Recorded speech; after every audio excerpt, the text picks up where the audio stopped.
Ang pag-ibig na hindi mo kayang tanggihan ay tumutukoy sa doktrina ng irresistible grace o di matanggihang biyaya.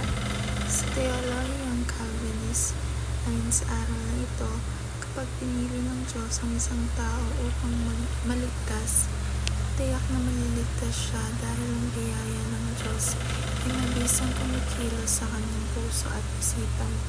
Hindi ito nangangahulugang pinilit ng Diyos ang tao, kundi binabago niya ang kanyang puso upang pusang loob itong tungkol sa kanya.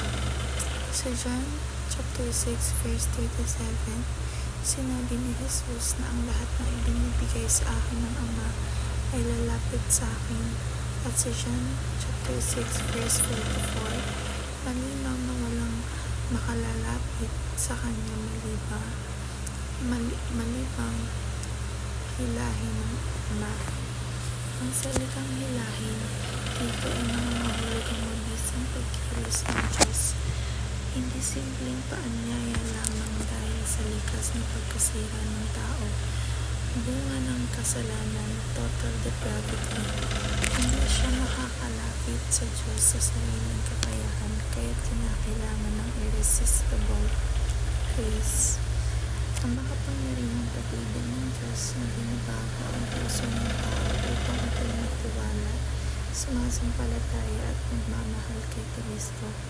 Sa ganitong paraan, ang pag-ibig ng Diyos ay tunay na hindi matanggihan, sapagkat ito'y kumikilos sa pinakaloob ng ating pagkatao.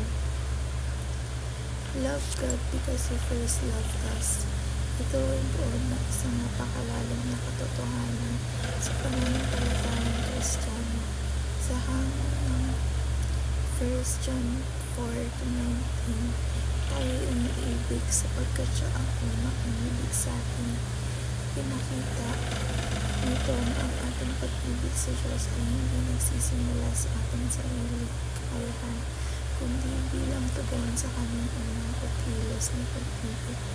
Ang Diyos ang unang nagpapakita ng habag, biyaya at kaligtasan sa atin kahit noong tayo makasalanan pa.